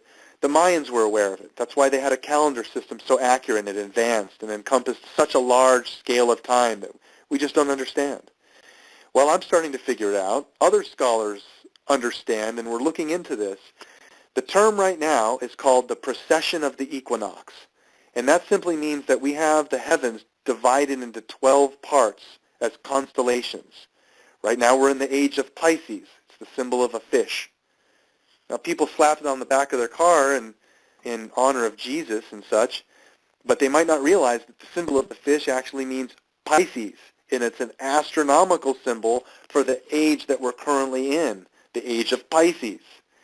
What that means is that many ancient cultures used a grand celestial clock where they watched the movements of the heavens and used these 12 zodiacal symbols to know where we were in a 24,000-year cycle.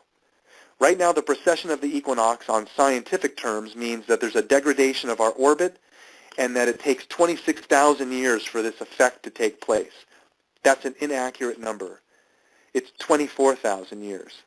We move through each zodiacal age for every zodiacal age. There's 12 of them.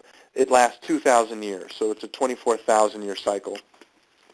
But the kicker of this, Andrew, and I'm going to take a pause here and we can talk about this, but the kicker of this is all of the ancient cultures were aware of this grand cycle. Plato called it the Great Year. We're just learning it now. People are just going to understand what I'm telling you. You've heard of the Golden Age. You've heard of the Dark Ages. Well, this is a cyclical pattern here on Earth that lasts 24,000 years, and it coincides with our binary orbit.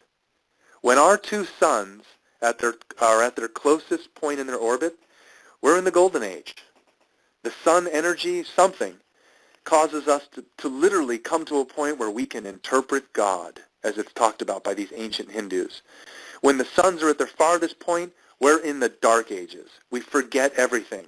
No more interaction with the gods, no more higher understandings. We're just killing everybody, like Game of Thrones on HBO, which I love. So I'm going to pause there, but I want you to understand that this is what I'm going to tell you in the ending part of tonight's show, is that all the monuments around the Earth point to star constellations that mark where they are or were in a 24,000-year cycle of time. I'll stop there. Yeah, I have no doubt astrology is a real science. I do not believe it is quackery. There is something to astrology.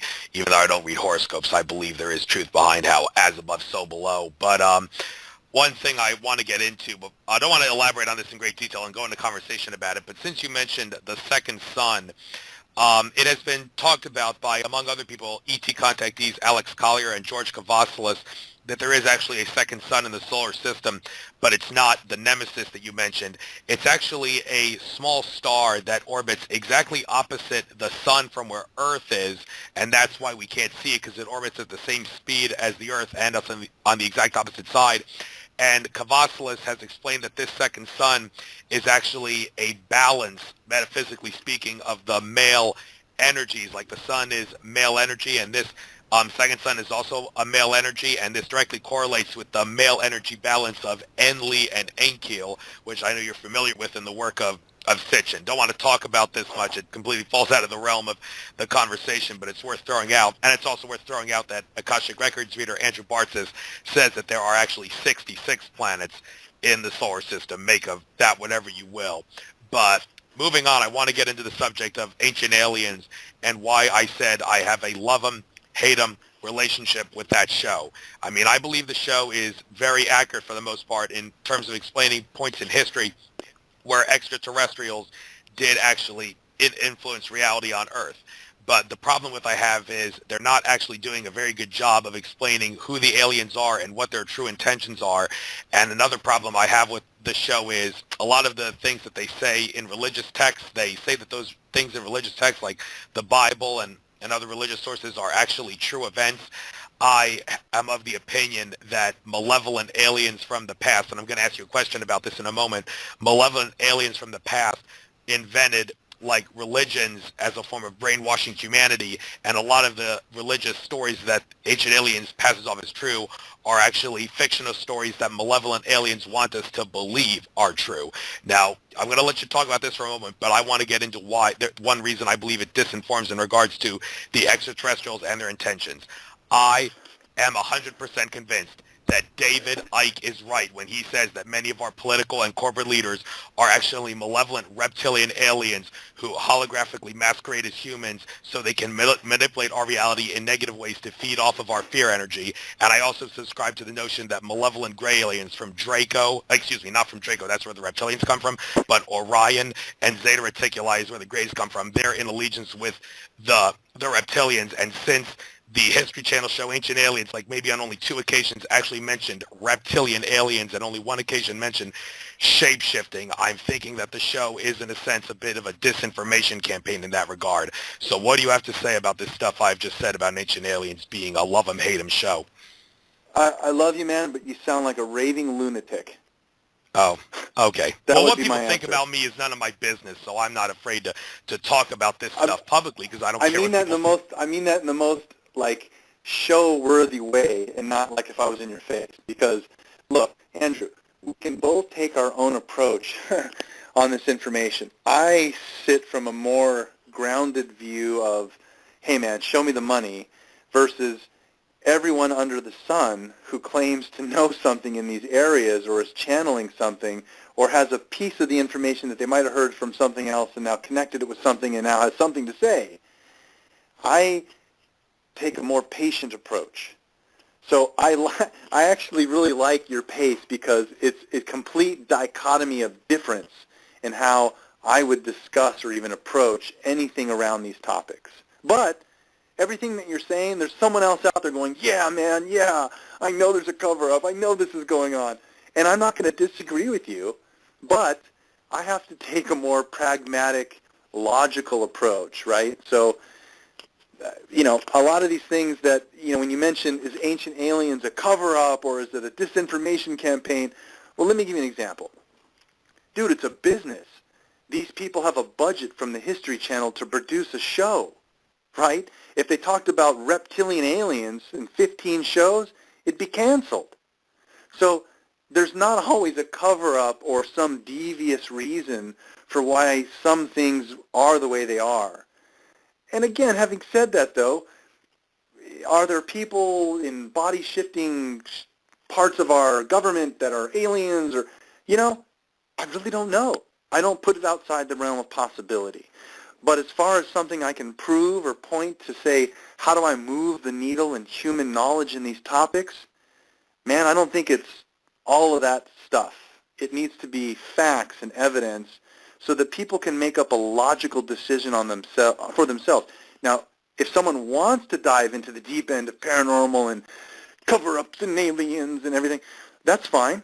You might get a kick out of something I just posted on my Facebook about 10 minutes ago, which is from 10, 15 years ago when I was on the set of NBC's Confirmation with Whitley Strieber, Dr. Lear, Daryl Sims, and it was recreating an alien abduction event. And I'm literally manipulating the alien in the bedroom. I go way back with my UFO people and understand the whole involved real events of being involved in abduction or, having experiences that are paranormal. But people can choose to go into the deep end with this stuff and get carried away with stuff that doesn't help move the needle. So I just, in a friendly way, want to say that I like what you're saying because you're, a host, and man, you've got a lot of points to cover. But dude, I don't take this stuff lightly. I do this for a reason. I want to move the needle. So everything that I say and everything that I'm going to point out is going to be not just hearsay. I will stand by it 110%. Okay, so having said that, I'd love to continue on if that'd be okay about this lost cycle of time and kind of further go into that, unless there's a couple other questions you'd like for me to discuss before I go into another tangent of rambling on my own. Oh, I'd like you to go into that, but before we do that, there are a couple of things from antiquity that I just quickly want to cover. Sure. The pyramids from ancient Egypt. It appears that Orion is the constellation that they were trying to mimic. Andrew Collins did do some research to suggest that it actually models the constellation of Cygnus, the swan, and a woman named Lisa Renee also said that the pyramids were there to symbolize something involving the Sirius constellation, but it seems that Orion is really the one what it was about. And I remember on one episode of Ancient Aliens, they talked about this guy who I think he spun a pyramid, and the pyramid pointed to Orion. And even though you don't talk in regards to what people said that they were ancient astronauts back in antiquity, that E.T. contactee I mentioned earlier, George Kavaslis, he talked about how the pyramids were, metaphysically speaking, put on Earth to anchor the male energy to the Earth from the constellation Orion, because that's astrologically and metaphysically speaking where the male energy dominant area of the sky comes from. So do you agree that the pyramids are Orion-based? I definitely do. I definitely believe that they're Orion-based. The facts behind that connection that might have been extrapolated to other views is the fact that we can use star charting and constellation software, Redshift, and various other free programs where you can, download to your iPad and know what is going to be above your in your sky view at night. So where the constellations are going to be related to you. So let's say I wanted to see where the Orion constellation is going to be tonight above my home in Southern California. Using software, I can say, oh, look, it's going to be right out 100 degrees to the left of the west view, right? But I can also say, well, where is it going to be a week from now or 10,000 years ago? It's all simulated mathematics that we can run.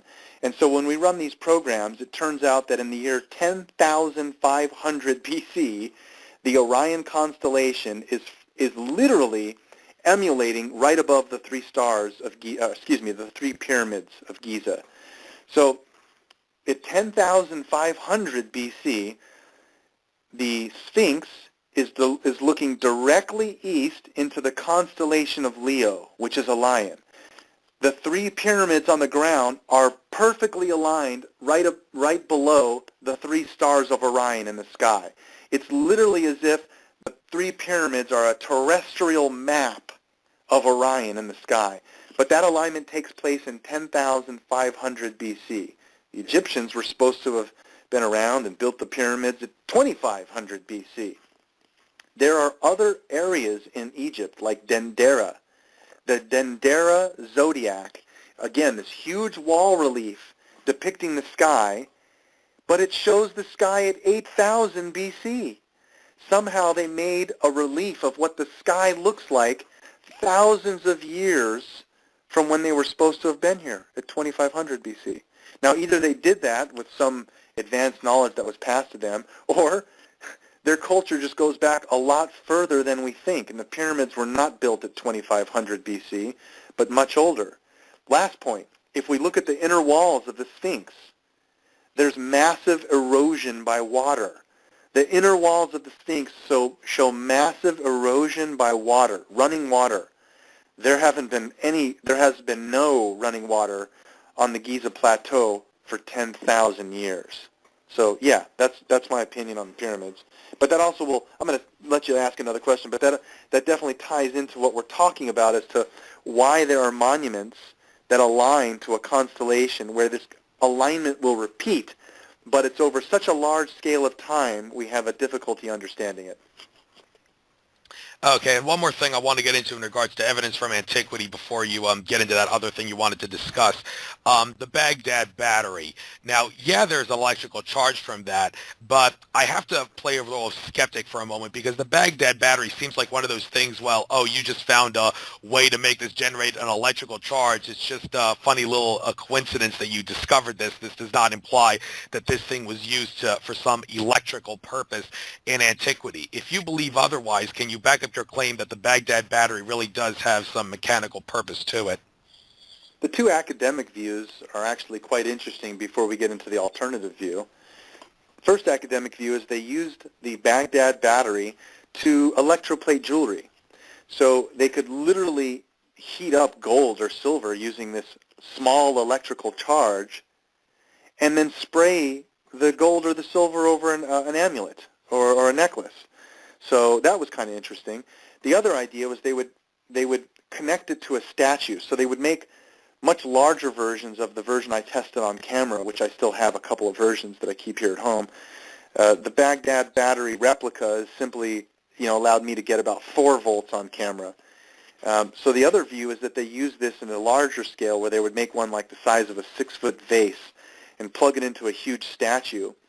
So as you go into a certain church, you would see this large statue of a god, and they would, by hooking this, Baghdad battery and creating an electric charge through it, you would notice kind of like a hum. You'd come up to the statue and you'd feel it kind of like got a hum to it. And when you touch it, you'd get static electricity. And so you'd be like, oh, it's the power of the gods. So they literally used it as one way to attract people as a technology, to attach it to a statue and create a static charge. Or they used it to electroplate jewelry and, spray fine gold or silver. Very interesting in both rights. The alternative view is that that same type of a vase is found all over Egypt, large vases, and they're connected in one place in this same area where there's this diagonal thing on the ceiling, Dendera light bulb. Anyone can Google Dendera light bulb. In there, at Dendera, there's a certain crypt called the Area of the Light-Giving Source. I mean, no joke. And on the walls in this crypt, there are large reliefs carved into the wall of what appear to be Egyptians holding light bulbs. Literally, a large light bulb, and it's plugged into this what appears to be a reactor or some type of, power grid, something that you would see today to harness energy or an electrical current.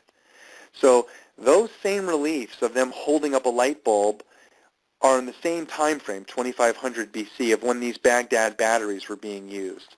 They found about a dozen of them in Iraq. So why not have a light source as well as a power source? The interesting thing, too, about these Dendera light bulbs is, I actually created one on camera, a recreation of it, and it does function. If you think of swamp gas, we've heard misidentified UFO sightings by swamp gas, right? It's like some little electrical charge over methane, and it just creates a buzz of light. Why can't the Egyptians just take some swamp gas from the Nile, methane, put it into a glass-filled filament, and introduce a light current using a Baghdad battery, and you create luminescence? I have a working model downstairs in my living room. Awesome. Since you wanted to get into that subject of, I think it was cycles you said, by all means, let's get into that. I think you said it was about cyclical stuff. Talk about what that was. Right. So, well, the latest thing that I've been looking into is, again, I spent many years, 10 years, looking into Nibiru and the Planet X and going through various thousands of different tablets. And anyone can just Google Sumerian artifacts, and they bring up my site, xfacts.com/ancient. And it's, a whole collection of Sumerian artifacts. But, I've been looking into this topic for a long time, and really this new view of 2 suns changes the model, not only for Nibiru, because it has to loop around 2 suns, but the whole idea that there is a rise and fall of civilization here on Earth based on astronomical movements. This is very heavy. So most of the ancient cultures somehow knew this. And to put it into perspective, there are 2 smaller cycles, astronomical cycles, that have an effect on us. And I want you to understand what they are so that this makes sense when I talk about this larger cycle. The first cycle is we're spinning on our axis. Earth is spinning on its axis. And because of that, we have day and night. Just because of the spin of its axis, it causes day and night here on Earth. It gets dark out, plants close up, we go to sleep, we go into a subconscious state because of an astronomical movement. Cycle 2, we're going around the sun.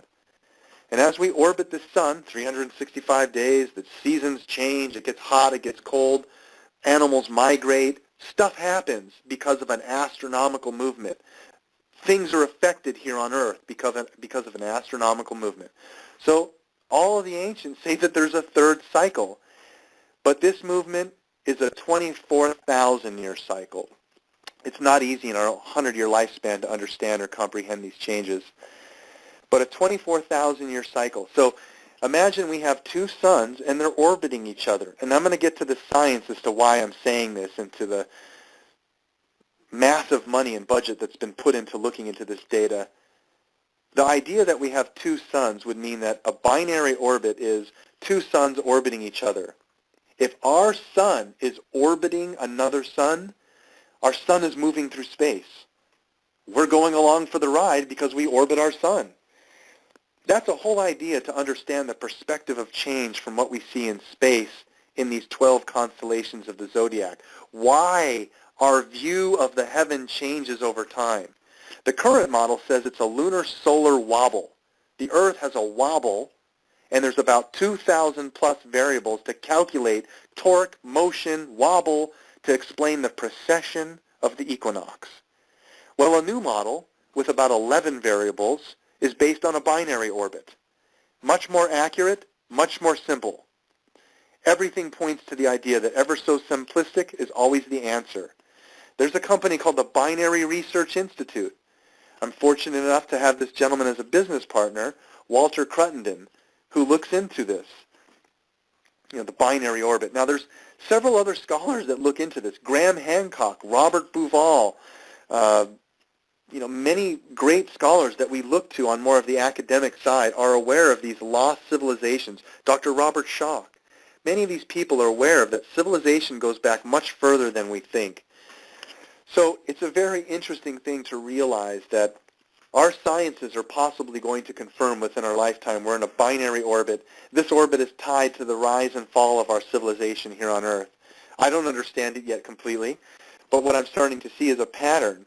All of these ancient sites all over Mesoamerica, the Aztecs, the Mayans, Machu Picchu, Teotihuacan, Pumapunku, there's sites all over the Earth that align to points in space as astronomical markers to pinpoint where that civilization was.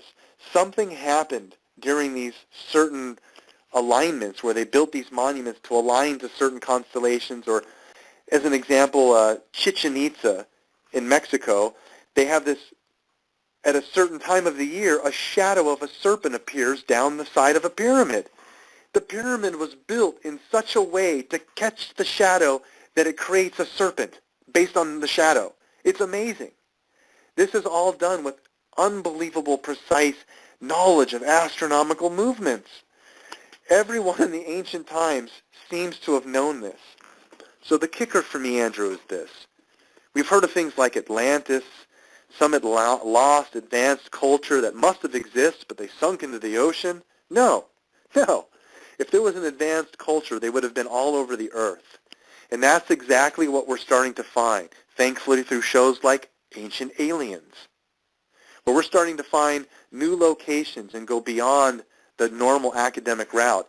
Rapa Nui, these Moai heads on Easter Island, Göbekli Tepe in Turkey, Bada Valley in Indonesia, all of the most ancient sites that we're starting to uncover.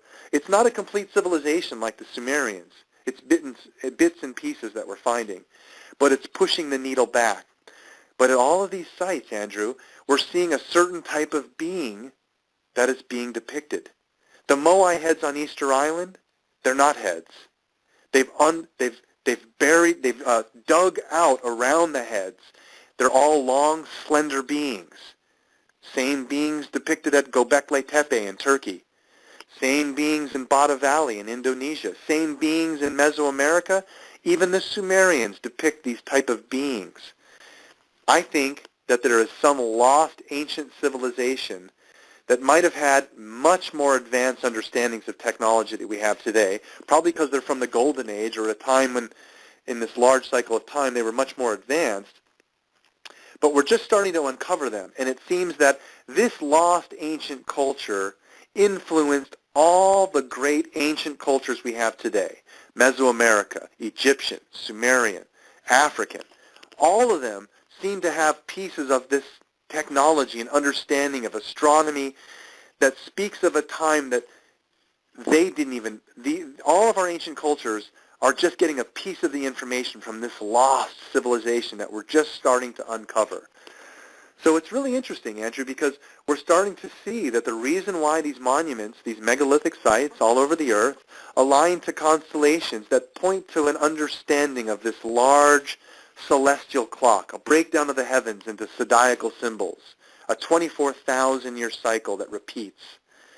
So we don't necessarily start from somewhere really dumb in the past and are going to continue to get smart. It's a cyclical cycle. And some of the most ancient Vedic and Hindu texts speak of this knowledge. And now our sciences are starting to confirm this spiritual information that they somehow downloaded from the universe. These ancient Hindu rishis and seers and people that could tap into this sacred knowledge just by meditating, they wrote it all down thousands of years ago. And what do you know? Our sciences are confirming the fact that we're binary and that there is this larger cycle of time. So I'll pause there for a moment. Yes, just so you know, we have about 11 minutes left. One thing I want to point out quickly, in regards to what you said about the Earth going along through space with the sun and the view of the zodiac, I just want to throw this out. Don't want to discuss it. Just want to throw it out, though.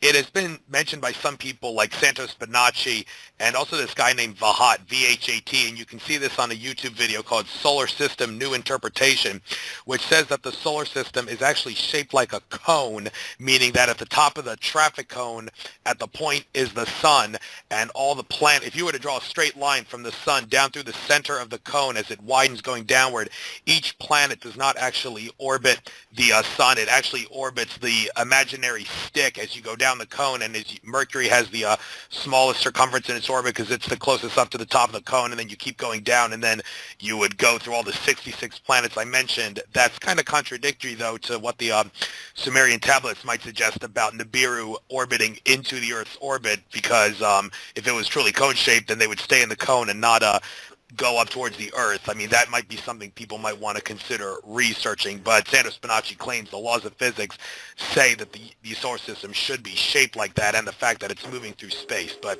we're not really going to get into that. I just want to point that out, though. But Giorgio Tsoukalos, your colleague on Ancient Aliens of sorts, he made a very interesting contradictory statement. He contradicted himself, and I just want to get your comments on this because it was quite interesting. Giorgio said in one episode of Ancient Aliens, a race of aliens that want to travel, that can go across the universe and have built that kind of sophisticated technology would not want to enslave us and be harmful to us. They would be benevolent and try to teach us things. But in another episode of Ancient Aliens, Giorgio contradicted himself. He said, if you were a higher power entity on another planet and you had and you were overseeing a bunch of other beings that are not as sophisticated as you are in terms of technology and consciousness, you're not going to let them do what they want. You're going to say, you're going to listen to us or else. I'm sure we all see the contradiction in Giorgio's statements there, but I think it's pretty significant because Giorgio did also say it's not all hunky-dory out there. There's a balance, a yin and yang balance between good and evil. So now that I've made it clear that Giorgio did contradict himself, but yet he seems to understand why he's contradicting himself, can you offer any statements on that whole thing? No, I can't. Everything that you just said was a third person. If I conference Giorgio in right now and asked him to comment, that would be more appropriate. But why would you even ask me to comment on something that someone else has said, like I'm going to know or memorize it? The only thing I can say about Giorgio Tsoukalos, man, is that I've known him for 20 years. And I met him when he was wearing a three-piece suit and his hair was slicked back, and he was the assistant for Eric von Daniken. Not even assistant, he pretty much right hand. And now I wear the suit, my hair's slicked back, and he's got some crazy hair, and he's super famous. Giorgio knows what he's talking about and has been around the block and has done his research. If someone says something out of context, that doesn't mean that they're inaccurate or they don't know what they're saying. People just need to make up their own decision based on your opinion, my opinion, and anyone else they choose to listen to. Yeah, I've no doubt Giorgio knows what he's talking about. The reason I was asking this was because I was, in a sense, trying to get you to either admit or deny, based on your perspective on the yin and yang balance between good and bad extraterrestrials and how they are influencing reality on Earth. Like I said, I believe in evil Draco-reptilians and Greys from Orion and whatnot, but I also believe that there are guardian angels and spirit guides that are higher dimensional beings of like crystalline bodies and light that are watching over us and protecting us. And I did mention Tolek, the contactee of the Andromeda Council, and he's not the only contactee, and good will always trump evil, as the saying goes, because there is such a thing as karma. But in general, can you agree, yes, there is obviously a mix between good and bad ETs influencing our reality and have been since maybe even before Atlantis? Most definitely. Yin-yang, black-white, day-night, of course, that makes an extreme logical sense. And the way I view the whole mixing pot of our reality and ufology and cover-ups is, if there is a galactic federation of planets, Star Wars, Star Trek, intelligent species that come together and make decisions for the better whole, if they're looking at us, they see us blowing up the planet, killing each other. What are they going to do giving us more technology? No. It almost appears that they're making just pushes, subtle pushes for us to make these decisions for ourselves so that hopefully we can rejoin this galactic community as we become more spiritually aware and evolve, probably due to this cycle of evolution that I mentioned earlier. So, yeah. Yeah, that is the case, and we got about 6 minutes left. So one thing I wanted to touch on quickly, in my interview with Stan Friedman, I discussed with him whether or not he subscribes to the notion that the majority of UFOs, like UFOs are military and industrial complex, they are other ETs, and some of them are hoaxes, but there is a percentage factor here because they're not all of just one variety. And in my interview with Australian ET contactee George Kavaslis, he said the majority of UFOs that we see are of a malevolent nature because they belong to the military-industrial complex. He didn't really specify to what extent of those are actually just military human-like technology and which ones have ET connections to them. But Stan Friedman seemed to not really go along with that. Stan said, well, I have no doubt there's a government cover-up with ETs, but I don't really subscribe to the notion that those UFOs belong to the military, because if they did, they would have used them in the wars. Now, I beg to differ on that, because I think that if the aliens are controlling the same governments all over the world, they wouldn't use their own technology in the countries that they're puppeting through both sides of the wars, so it kind of makes sense that they wouldn't use that technology in the wars. Would you believe that most of the UFOs are or are not part of the military-industrial complex? I'll go into a little bit of the deeper conspiracy side for my answer here, but this is, again, just my personal opinion. My personal opinion is that all of the ancient gods that we hear about, like Kukulkan and the Anunnaki and various Enki and Anu and Enlil and both brothers, whether they both like this or not, point is that it appears that in ancient times man had open interaction with these beings and considered them gods. We don't have open interaction with them anymore, and I personally think it's because there are bad aliens in control of the planet. I'm going to keep it real Twitter-like in my answer for this, but yeah, I personally believe that the bad aliens, if you will, are in charge and are working with the military-industrial complex, giving them technology and doing things. And I base this based on the fact that going over the last 50 years of the cover-up, if anyone looks into what's been going on, Adamski and various other people, weird stuff that points to the fact that the aliens literally tried to have treaties with us and said, look, we're going to take some of your people and we'll give you some technology. Cool. But then they started to take more than we could want them to as far as our people, and there's nothing we could do about it, and a whole weird mix of events from us collaborating with these various species and sharing technology or deciphering their technology. We're not in control, for sure. So beyond that, Andrew, I can't give you anything other than my further opinion, because, yes, I believe that these things are happening, and I deduce this based on information I take in. But what I can prove and talk about to move the needle of our understanding of these topics will always shift back to facts and evidence, because that's all I have. Unless I had like an alien or a UFO and I'd be like, here it is. But that's just, not a possibility right now for me. So. All right, we got 3 minutes left, so we might as well cover one more subject, crop circles. In that same interview I did with George Kavaslis, he explained that some crop circles are alien technology, some are human technology with technology that's kept out of the public arena, and some crop circles are actually caused by planet Earth, because every planet has its own consciousness, therefore it does have the ability to create crop circles. He said that the majority of crop circles are actually made by extraterrestrials, either malevolent or benevolent, who are trying to guide humanity in a particular direction. That may sound silly, but for those of you that don't understand metaphysics, a symbol projects an energy. If it's a love symbol, it will project good, benevolent energy. If it's a bad symbolism, it will project malevolent energy. So the way a crop circle looks, even though you may not recognize it at a conscious level, at a subconscious level, it does affect you in either a good or a bad way. And that is what he meant when he said that the majority of crop circles are meant by aliens who want to guide humans at a subconscious metaphysical level in a particular direction. In 2 minutes, can you confirm or deny your beliefs on that? I can do it much quicker than that. I don't give any relevance to crop circles. They're not on my radar whatsoever. All right, that's perfectly understandable. But I will use this last time if you'd allow me to.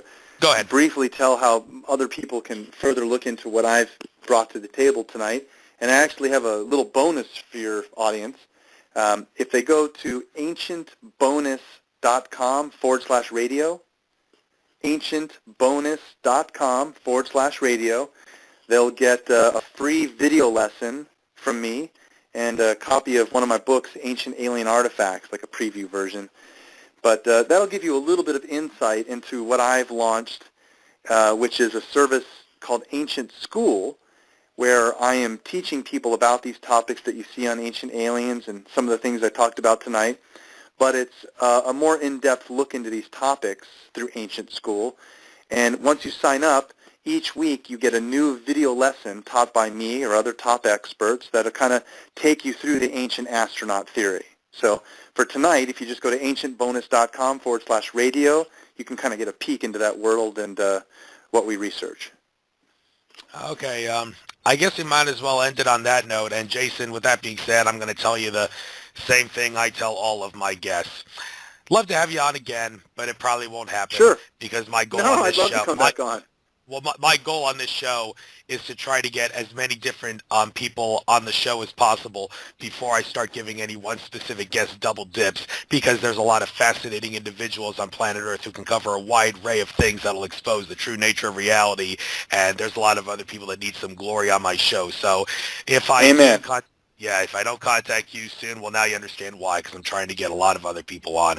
So it was great having you on. I love to cover aliens, and I choose not to just look at straight-up smoking gun evidence. I like to speculate. If you beg to differ with me on that one, that's perfectly understandable. We can't cover everything in this field, so we need to put the pieces of the puzzle together, and that's why you and me are on this earth. Amen, brother. Well, thank you so much for the show, Andrew. Have a good night. You're welcome. You too. Have a good night. Bye. Bye-bye. Bye. Well, folks, that's the end of this show, and there will be a show on Wednesday in 2 days from 6 to 8 p.m. Eastern. I will have Leslie Manoukian on. She produced the documentary The Greater Good, which talked about the dangers of vaccines. We're going to be talking about the true nature of vaccines and why they're very, very deadly and why you should not take them. And we're also going to cover some other health issues like raw milk, because she fought for that. And we'll probably talk a little bit about coal and other sources of energy, because she did get involved publicly at that level. But for the most part, it's going to be vaccines specific on the show. And I do suggest you tune in, even though you may not want to have anything to do with vaccines. There's a lot of people who don't understand it. A lot of people you probably know that think getting vaccines is helpful. And if you watch this, you'll understand a lot about how it's designed to poison humanity. And, well, I'm not going to get into the extraterrestrial connections that might be with these vaccines, but, well, I don't even think I'm going to get into that with Leslie on the show, because that falls out of her realm of research. But tune in from 6 to 8 p.m. on this upcoming Wednesday, the 12th. Leslie Manoukian on 6 to 8 p.m. Eastern. And with that said, namaste, everybody. Have a wonderful experience throughout consciousness.